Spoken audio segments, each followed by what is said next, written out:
സ്തോത്രം. ഹല്ലേലൂയ, സ്തോത്രം. ദാവീദേ എന്താ അവിടെ തളരാൻ കാര്യം? ഹല്ലേലൂയ, സ്തോത്രം. അവൻ പറയും, ആമി മുമ്പ് ഞാൻ കോമളനായിരുന്നു, ഞാൻ യൗവനക്കാരനായിരുന്നു, ഞാൻ ഹല്ലേലൂയ എനിക്ക് നല്ല ഓജസ് ഉണ്ടായിരുന്നു, ശക്തി ഉണ്ടായിരുന്നു. ഇപ്പോൾ ഞാൻ വാർദ്ധക്യ അനുഭവത്തിലെത്തി, ഇപ്പോൾ എന്റെ ബലം ക്ഷയിച്ചു, ഹല്ലേലൂയ എന്റെ ഓജസ് നഷ്ടമായി. പക്ഷേ ഇന്ന് രാത്രികാലം പറയട്ടെ, ശാരീരിക ജയം കൊണ്ടല്ല, ശാരീരികമായ ബലം കൊണ്ടല്ല ശത്രുവിനെ ജയിക്കുന്നത് എന്നുള്ള യാഥാർത്ഥ്യം നാം മനസ്സിലാക്കണം. ഹല്ലേലൂയ, ആത്മീക ബലം കൊണ്ടാണ്, ആത്മീക ശക്തി കൊണ്ടാണ് പിശാചിനെ തകർക്കുന്നത്. ഹല്ലേലൂയ, ഇന്ന് രാത്രികാലം ആമേൻ, ഹല്ലേലൂയ അവിടെ അകത്തെ മനുഷ്യൻ ബലപ്പെടുവാനായി ഇടയായി തീരട്ടെ. ഹല്ലേലൂയ, ആമേൻ, ഇന്ന് രാത്രി അകത്തെ മനുഷ്യൻ ഒന്നുകൂടെ ശക്തിപ്പെടുവാൻ തക്കവണ്ണം ഇടയായി തീരണം. ഹല്ലേലൂയ, തളരുന്നവരെയല്ല ദൈവത്തിന് ആവശ്യം. ഹല്ലേലൂയ, അവയെ തളർത്തുവാൻ നോക്കുന്ന ലോകത്തിൽ നാം ആയിരിക്കുമ്പോൾ നമ്മുടെ ആത്മീക ജീവിതത്തിൽ തളർച്ച ഉണ്ടാകാതെ നാം നമ്മെ തന്നെ കാത്തു സൂക്ഷിക്കേണ്ടത് ആവശ്യമാണ്. ശ്രദ്ധിച്ച്, ഇവിടെ ദാവീദ് തളർന്നുപോയി. തളർന്നത് കൊണ്ട് എന്താ സംഭവിച്ചത്? തുടർന്ന് വായിച്ചാട്ടെ. അപ്പോൾ 300 ശെക്കൽ തൂക്കമുള്ള താമ്രശൂലം ധരിച്ചവനും പുതിയ വാൾ അരക്കി കെട്ടിയവനുമായി റാഫ മക്കളിൽ ബെനോബ് എന്നൊരുവൻ ദാവീദിനെ കൊല്ലുവാൻ അവന് തളർന്നതുകൊണ്ട് മറ്റൊരുവൻ ഇശ്ബേബെനോബ് എന്ന് പറയുന്ന ഒരുവൻ, ആമേ, ഒരു ശത്രു, ഒരു ഫെലിസ്ത്യൻ ദാവീദിനെ കൊല്ലുവാൻ തുടങ്ങി. അപ്പോൾ ഒരു കാര്യം ഓർത്തോണം, തളർന്നാൽ ശത്രു എന്ത് ചെയ്യും? കൊല്ലും. ഞാൻ പറയുന്നത് ശാരീരിക തളർച്ചയെ കുറിച്ചല്ല. അതല്പം വിശ്രമിച്ചാൽ ഒരു വിഷയം ശാരീരിക തളർച്ച മാറാം. അല്പം റെസ്റ്റ് ചെയ്ത് കഴിഞ്ഞാൽ ഒരു വിഷയം ശാരീരിക തളർച്ച മാറും. അല്ലെങ്കിൽ നല്ല ചൂട് ചായ കുടിച്ചാൽ ശാരീരിക തളർച്ച മാറും. ആ പ്രയാസങ്ങളൊക്കെ മാറി കിട്ടും. എന്നാൽ അതിനു വേണ്ട പരിഹാരങ്ങൾ വരുത്തിയാൽ അതേ ശാരീരിക തളർച്ച മാറും. എന്നാൽ പറയട്ടെ, ആത്മീകമായി തളർന്നാൽ അതിൽ ഒരു കാര്യം ഓർത്തോണം, ശത്രു നിന്നെ കൊല്ലും, ശത്രു നിന്റെ ജീവനെ അപഹരിക്കും, ശത്രു നിന്നെ തകർത്ത് കളയും. ഇന്ന് രാത്രി കാലം പ്രാർത്ഥന ജീവിതത്തിൽ നിന്ന് കുറവായി പോയിട്ടുണ്ടെങ്കിൽ, ആരാധന ജീവിതത്തിൽ നിന്നും അന്യപ്പെട്ടു പോയിട്ടുണ്ടെങ്കിൽ, ജീവിത വിശുദ്ധി ജീവിതത്തിൽ നിന്നും അന്യമായി തീർന്നിട്ടുണ്ടെങ്കിൽ, ഇന്ന് രാത്രികാലം ദൈവത്തോട് കേണപേക്ഷിക്കുക, കർത്താവേ ഒന്ന് മടക്കി തരണമേ, എന്റെ പഴയ പ്രാർത്ഥനാ ജീവിതം എന്റെ ജീവിതത്തിലേക്ക് ഒന്ന് മടക്കി തരണമേ, എന്റെ പഴയ ആരാധന അനുഭവം എന്റെ ജീവിതത്തിലേക്ക് ഒന്ന് മടക്കി തരണമേ, എന്റെ പഴയ വിശുദ്ധിയുടെ അനുഭവം എന്റെ ജീവിതത്തിലേക്ക് ഒന്ന് മടക്കി തരണമേ എന്ന് ഇന്ന് രാത്രികാലം പ്രാർത്ഥിക്കട്ടെ. ഒരു കാര്യം ഓർത്തോ, തളർന്നാൽ, ആത്മീകമായി തളർന്നാൽ ശത്രു തകർക്കാൻ സാധ്യതയുണ്ട്, കൊല്ലാൻ സാധ്യതയുണ്ട്. ഇന്ന് രാത്രികാലം ശ്രദ്ധിക്കേ, നീ വഴിയിൽ പട്ടുപോകേണ്ടവനല്ല, വഴിയിൽ തളർന്നു വീഴേണ്ടവനല്ല. ഇന്ന് രാത്രികാലം നിനക്കൊരു ദൂരയാത്ര ചെയ്യുവാനുണ്ട്, അതിനുള്ള ബലം ഏറ്റെടുക്കേണ്ടത് ആവശ്യമാണ്. Glory glory glory glory. യാത്ര ആരംഭിച്ചതേ ഉള്ളൂ കേട്ടോ, യാത്ര ആരംഭിച്ചതേ ഉള്ളൂ. ഇതിന് നടുവില് തളരുവാനല്ല, അധികം ഇനി മുന്നോട്ട് പോകേണ്ടത് ആവശ്യമാണ്. ഹല്ലേലൂയ, അധികം വിശ്വാസ ജീവിതത്തിൽ ഇനി മുന്നോട്ട് പോകേണ്ടത് ആവശ്യമാണ്. ഇവിടെ തളരാൻ പാടില്ല. സ്തോത്രം. ആമേൻ. ചിലർക്ക് നിസ്സാര വിഷയങ്ങൾ മതി തളരും. കണ്ടിട്ടുണ്ടോ തൊട്ടാവാടി? നമ്മുടെ നാട്ടിലുള്ള സാധനം. അപ്പൊ അതൊന്നും കാണാനില്ല. സ്തോത്രം. രാത്രി ശ്രദ്ധിക്കണം. സ്തോത്രം. ഹല്ലേലൂയ. ആമേൻ. സ്തോത്രം. ഹല്ലേലൂയ. ശത്രു തളർത്താനായി പല പദ്ധതികൾ ഒരുക്കും, പല ആസൂത്രണങ്ങൾ ചെയ്യും, പല കാര്യങ്ങൾ അവൻ ചെയ്യും. പലരുടെ വാക്ക് നിമിത്തം, പലരുടെ നോട്ട നിമിത്തം ഒക്കെ തളരാൻ സാധ്യതയുണ്ട്. അല്ല, ശത്രു പല വിധത്തിലുള്ള തന്ത്രങ്ങൾ ഒരുക്കുന്നത്, അവിടെയൊക്കെ നാം ജയിക്കേണ്ടവരാണ്. ഹല്ലേലൂയ. സ്തോത്രം. ഹല്ലേലൂയ. ആമേൻ. സ്തോത്രം. ഇന്ന് രാത്രി കാലം തളർന്നിരിക്കുന്ന ആരെങ്കിലും ഉണ്ടെങ്കിൽ ഇന്ന് രാത്രി കാലം ദൈവബലം ഏറ്റെടുക്കട്ടെ, കൃപ ഏറ്റെടുക്കട്ടെ. ദൈവം നിന്നെ കുറിച്ച് ആഗ്രഹിക്കുന്നത് നീ ഇവിടെ തളരുവാനല്ല, ദാവീദേ ഇവിടെ തളരുവാനല്ല. ആമേൻ. സ്തോത്രം. തളർന്ന ദാവീദിനെ ശത്രു കൊല്ലുവാൻ നോക്കി, അവനെ തകർക്കുവാൻ നോക്കി. നോക്കണമേ. സ്തോത്രം. എന്നാൽ മറ്റൊരുവൻ അവന് തുണയായി വന്ന് ഫെലിസ്ത്യനെ വെട്ടിക്കൊന്നു. ഇന്ന് രാത്രി ശ്രദ്ധിക്ക, നിനക്ക് തുണയായി സ്വർഗത്തിലെ ദൈവം നിന്നോട്. സ്തോത്രം. ഹല്ലേലൂയ. അവൻ നല്ല തുണയാണ്. ആമേൻ. സ്തോത്രം. ഹല്ലേലൂയ. ഇന്ന് രാത്രി കാലം ആമേൻ. സ്തോത്രം. ഉറ്റവരും ഉടയവരും ഒക്കെ മാറിപ്പോയേക്കാം, പക്ഷെ ഇന്ന് രാത്രി കാലം കൈവിടാത്ത ഒരുവൻ നിന്നോട് കൂടെയുണ്ട്. അവൻ നല്ല തുണയാണ്. നിന്റെ ജീവിതത്തിൽ അവൻ നല്ല തുണയായി നിന്നോട് കൂടെയുണ്ട്. അവൻ ഹല്ലേലൂയ. സ്തോത്രം. നിന്നോട് കൂടെയുണ്ട്. ഇന്ന് രാത്രി കാലം ശത്രുവിനെ തകർക്കുവാൻ കഴിവുള്ളവനാണ് നിന്നോട് കൂടെയുള്ളത്. അതുകൊണ്ട് ഇന്ന് രാത്രികാലം ബലം വെച്ചെടുക്കട്ടെ. നോക്കണമേ, ഇവിടെ ദാവീദ് തളർന്നു പോയി. ശ്രദ്ധിച്ചേ. എന്നാൽ മറ്റൊരു ഭാഗത്ത് ദൈവജനം തളർന്ന, ഇസ്രായേൽ ജനം തളർന്ന ഒരു രംഗമുണ്ട്. ഇന്ന് രാത്രികാലം വേദവാക്യം കൊണ്ടൊന്ന് വായിക്കാം. ആവർത്തന പുസ്തകം 25-ാം അധ്യായം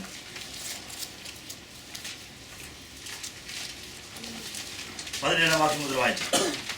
The book of Deuteronomy chapter 25 verse 17. നിങ്ങൾ മിസ്രയീമിൽ നിന്ന് പുറപ്പെട്ടു വരുമ്പോൾ നിങ്ങൾ മിസ്രൈമിൽ നിന്ന് പുറപ്പെട്ടു വരുമ്പോൾ, വളരെ ശ്രദ്ധിക്കണം, നിങ്ങൾ മിസ്രൈമിൽ നിന്ന് പുറപ്പെട്ടു വരുമ്പോൾ വഴിയിൽ വെച്ച് അമാലോക് നിന്നോട് ചെയ്തത് അവൻ ദൈവത്തെ ഭയപ്പെടാതെ വായിക്കാം. വഴിയിൽ നിന്റെ നേരെ വന്ന് നീ ക്ഷീണിച്ചും തളർന്നും ഇരിക്കുമ്പോൾ, നിന്റെ പിൻപിൽ പിന്നണിയിലുള്ള ബലഹീനതയൊക്കെയും സംഭരിച്ച കാര്യം തന്നെ ഓർത്തുകൊള്ളുക. സ്വർഗത്തിലെ ദൈവം അതൊരു മോശമുഖാന്തരം ഇസ്രായേൽ ജനത്തെ വീണ്ടും ചില കാര്യങ്ങൾ ഓർമ്മപ്പെടുത്തുകയാണ്. സ്തോത്രം. നമുക്കറിയാം, ആദ്യത്തെ 5 പുസ്തകം മോശയാൽ ദൈവാത്മാ പ്രേരിതമായി രചിക്കപ്പെട്ട പുസ്തകമാണ്. ഹല്ലേലൂയ. ഉൽപ്പത്തി പുസ്തകം, പുറപ്പാട്, സ്തോത്രം, സംഖ്യാപുസ്തകം, ലേവ്യ പുസ്തകം, സ്തോത്രം, ആവർത്തന പുസ്തകം ഒക്കെ മോശയാൽ എഴുതപ്പെട്ട പുസ്തകമാണ്. എന്നാൽ ആവർത്തന പുസ്തകം ഒന്നുകൂടെ പഴയ കാര്യങ്ങൾ ഒന്നുകൂടെ ആവർത്തിച്ച് ജനത്തിനെ ഓർമ്മപ്പെടുത്തുകയാണ്. ഹല്ലേലൂയ. അവർ ചെന്നു പാർക്കുന്ന ദേശത്ത് അവർ ഹല്ലേലൂയ നടത്തേണ്ട, അവർ ഓർത്തിരിക്കേണ്ട, അവർ ചെയ്യേണ്ട കാര്യങ്ങളെ കുറിച്ച് മോശ വീണ്ടും ഒരു ആവർത്തനം കൊടുത്ത് അവരെ ഓർമ്മപ്പെടുത്തുകയാണ്. ഇവിടെ യഹോവയുടെ ദാസനായ മോശ ഇസ്രായേൽ ജനത്തെ ഒന്നുകൂടെ ഓർമ്മപ്പെടുത്തുകയാണ്. കാര്യമുണ്ട്, ഇവിടെ മോശയുടെ ജീവിതകാലം പര്യവസാനിക്കാറായി, ജീവിതം തീരാറായി. എന്നാൽ താൻ പോകുന്നതിന് മുമ്പേ ചില കാര്യങ്ങൾ വീണ്ടും ഒന്നുകൂടെ ഓർമ്മപ്പെടുത്തി ദൈവജനത്തെ ബലപ്പെടുത്തുകയാണ്. ഇന്ന് രാത്രി ശ്രദ്ധിച്ച് അവിടെ പറയുകയാണ്, 12 ഭാഗത്ത് വായിച്ചത്, നിങ്ങൾ മിസ്രൈമിൽ നിന്ന് പുറപ്പെട്ടു വരുമ്പോൾ വഴിയിൽ വെച്ച് അമാലേക്ക് നിന്നോട് ചെയ്തത് കേട്ടോ. അപ്പോൾ ഹല്ലേലൂയ, മുന്നോട്ടുള്ള യാത്രയിൽ ഹല്ലേലൂയ, സ്തോത്രം, വഴിയിൽ വെച്ച് ശത്രു ചെയ്യുന്നതൊക്കെ സ്വർഗത്തിലെ ദൈവം കുറിച്ചു വെക്കുന്നുണ്ട്. സ്തോത്രം. ഹല്ലേലൂയ. നിന്നെ പ്രയാസപ്പെടുത്തുന്നതും ബുദ്ധിമുട്ടിക്കുന്നതും വിശ്വാസത്തിന് ക്ഷീണമുണ്ടാക്കുന്ന വാക്കുകൾ പറയുന്നതും ഒക്കെ ഹല്ലേലൂയ ആരും അറിയത്തില്ലേലും സ്വർഗത്തിലെ ദൈവം അന്നാരും റെക്കോർഡ് ചെയ്ത് വെക്കും. ആമേൻ. യേശു പറഞ്ഞത് ഇങ്ങനെയാണ്, സ്തോത്രം, ഇടർച്ചകൾ വരാതിരിക്കുന്നത് അസാധ്യം, എങ്കിലും ഇടർച്ച വരുത്തുന്ന മനുഷ്യന് അയ്യോ കഷ്ടം. അവന്റെ കഴുത്തിൽ വലിയൊരു തിരിക്കല്ല് കെട്ടി അവനെ കൊണ്ടുപോയി കടലിൽ താക്കാനാ പറഞ്ഞത്. ഞാൻ ആരും ചെയ്യണ്ട കേട്ടോ. സ്തോത്രം. ഇടർച്ച വരുത്തരുത്. ഹല്ലേലൂയ. സ്തോത്രം. ഹല്ലേലൂയ. നമ്മൾ മറ്റുള്ളവരെ ഉത്സാഹിപ്പിക്കുന്നവരാകണം, മറ്റുള്ളവരെ നമ്മൾ ബലപ്പെടുത്തുന്നവരാകണം. ഹല്ലേലൂയ. സ്തോത്രം. ഒരുപക്ഷേ ഞാൻ തികഞ്ഞവര് ഹല്ലേലൂയ അല്ലെങ്കിൽ മറ്റുള്ളവരെക്കാൾ വലിയൊരു ആത്മീകനായിരിക്കാം, അല്ലെങ്കിൽ ദൈവം തന്റെ കൃപകളോ മറ്റെന്തെങ്കിലും ശുശ്രൂഷകളോ എന്നിൽ ഉണ്ടായിരിക്കാം. അതുകൊണ്ട് ഞാൻ ഗമയടിച്ച് നടക്കാനല്ല ദൈവം എന്നെ ഏൽപ്പിച്ചത്. എന്നെ ദൈവം പകർന്ന കൃപ കൊണ്ട്, എന്നിൽ ദൈവം പകർന്ന ശുശ്രൂഷ കൊണ്ട് മറ്റുള്ളവരെ ബലപ്പെടുത്തി, മറ്റുള്ളവരെ ശക്തീകരിച്ച്, മറ്റുള്ളവരെ ഉത്സാഹിപ്പിച്ച് മുന്നോട്ട് കൊണ്ടുപോകാനുള്ള ഒരു ദൈവകൃപ ഇന്ന് രാത്രി ഇവിടെ വ്യാപരിക്കട്ടെ. Glory glory glory glory glory. Hallelujah. നമ്മുടെ വാക്കുകൾ കൊണ്ട് പോലും ഒരാളെ തളർത്തരുത്, നോട്ടം കൊണ്ട് ഒരാളെ തളർത്തരുത്. ഹല്ലേലൂയ. സ്തോത്രം. ഹല്ലേലൂയ. ആമേൻ. സ്തോത്രം. മറ്റുള്ളവരെ ഉത്സാഹിപ്പിച്ച് ബലപ്പെടുത്തി ആമേൻ ദൈവകൃപയിൽ അവരെ വളർത്തിയെടുക്കുവാൻ തക്കവണ്ണം ഇടയാകണം. സ്തോത്രം. ഒരു കാര്യം ഓർത്തോണം, ഇവിടെ ഇസ്രായേൽ ജനം മറന്നുപോയി, പലരും മറന്നുപോയി. പക്ഷേ സ്വർഗത്തിലെ ദൈവം എഴുതി വെച്ചു, നിങ്ങൾ വഴിയിൽ വെച്ച്, നിങ്ങൾ മിസ്രയീമിൽ നിന്നും പുറപ്പെട്ടു വരുമ്പോൾ വഴിയിൽ വെച്ച് ഹല്ലേലൂയ. ഇന്ന് രാത്രി ശ്രദ്ധിച്ച്, നാം വിശ്വാസ ജീവിത യാത്രയില, ഹല്ലേലൂയ, ക്രിസ്തീയ ജീവിത യാത്രയില. ഇതിനകത്ത് നമുക്കെതിരെ ഇടർച്ചകൾ ഉണ്ടാക്കുന്നവരെ സ്വർഗത്തിലെ ദൈവം കണ്ടിട്ടുണ്ട്. ആമേൻ. രാത്രി എന്റെ അനുഭവം എനിക്ക് പറയണമെന്നുണ്ട്. ഹല്ലേലൂയ. സ്തോത്രം. മുന്നോട്ടുള്ള വിശ്വാസ ജീവിതത്തിൽ അനേക ഇടർച്ചകൾ പലരിൽ നിന്നും പല ഭാഗത്തു നിന്നും ഉണ്ടായിട്ടുണ്ട്. എന്നാൽ പറയട്ടെ, എവിടെ ഞാൻ തളർന്നെന്ന് തോന്നിയോ, എവിടെ ഞാൻ പട്ടു വീണെന്ന് തോന്നിയോ, ഇനി എഴുന്നേൽക്കയില്ല എന്ന് തോന്നിയോ, അവിടെയൊക്കെ ദൈവം പുതിയ കൃപ തന്ന്, പുതിയ ശക്തി പകർന്ന് ദൈവം ബലപ്പെടുത്തി എഴുന്നേൽപ്പിച്ച് പുത്തൻ ശുശ്രൂഷയ്ക്കായി ഒരുക്കിയിട്ടുണ്ട്. ഇന്ന് രാത്രി ശ്രദ്ധിക്ക്, വഴിയില് പതിയിരിപ്പുണ്ട്, വഴിയിൽ അപകടമുണ്ട്, വഴിയിൽ ശത്രുവുണ്ട്. ഇവിടെ എന്താ ചെയ്തെന്നറിയാവോ? നിങ്ങൾ പുറപ്പെട്ടു വരുമ്പോൾ വഴിയിൽ വെച്ച് അമാലേക്ക് നിന്നോട് ചെയ്തത് അവൻ ദൈവത്തെ ഭയപ്പെടാതെ, അവനെന്താ ചെയ്തത്? അവൻ ദൈവത്തെ ഭയപ്പെടാതെ വഴിയിൽ നിന്റെ നേരെ വന്ന് ക്ഷീണിച്ചും തളർന്നും ഇരിക്കുമ്പോൾ, എന്താ ചെയ്തത്? ക്ഷീണിച്ചും തളർന്നും ഇരിക്കുമ്പോൾ. ഈ തളർച്ചയ്ക്ക് മുമ്പാകെ എന്തുണ്ടാകും? ക്ഷീണം ഉണ്ടാകും. ക്ഷീണം ഉണ്ടാകുമ്പോഴേ വേണ്ടത് ചെയ്ത് ബലപ്പെട്ടോണം. ക്ഷീണം ഉണ്ടാകുമ്പോൾ, ആത്മീകമായ ക്ഷീണം ഉണ്ടാകുമ്പോൾ ഉടനെ ചില ദിവസം ദൈവത്തിന് ഉപവസിച്ച് പ്രാർത്ഥിച്ച് ബലമേറ്റെടുക്കണം. സ്തോത്രം. ഹല്ലേലൂയ. ക്ഷീണത്തിൽ തുടർന്നാൽ അത് തളർച്ചയിലേക്ക് പോകും. സ്തോത്രം. ഹല്ലേലൂയ. സ്തോത്രം. ശ്രദ്ധിച്ചേ, നമുക്ക് ശാരീരികമായൊരു രോഗമുണ്ടായാൽ സ്തോത്രം, നമ്മുടെ കയ്യിലിരിക്കുന്ന ചില മെഡിസിനുകളൊക്കെ ഉപയോഗിച്ചിട്ട് അത് ഫലിക്കുന്നില്ല എങ്കിൽ നമ്മൾ ഉടനെ എന്ത് ചെയ്യും? ഡോക്ടർ അപ്പോയിൻമെന്റ് എടുക്കും അല്ലേ? സ്തോത്രം, ഹല്ലേലൂയ. വിദഗ്ധ ചികിത്സയ്ക്കായി പിന്നെ മുന്നോട്ട് നീങ്ങുക. സ്തോത്രം, എന്താ? നമ്മൾ അത്രത്തോളം കെയർ ചെയ്യുന്നുണ്ട്. ശാരീരിക ഹല്ലേലൂയ ആ അനുഭവത്തെ കാത്തു സൂക്ഷിക്കുവാനായിട്ട് നാം അത്രത്തോളം കെയർ ചെയ്യുന്നുണ്ട്. എന്നാൽ ശാരീരിക അനുഭവത്തെക്കാൾ വളരെയധികം കെയർ ചെയ്യേണ്ടതാണ് ആത്മീക അനുഭവം, ആത്മീക സാഹചര്യം, ആത്മീക മനുഷ്യനെ.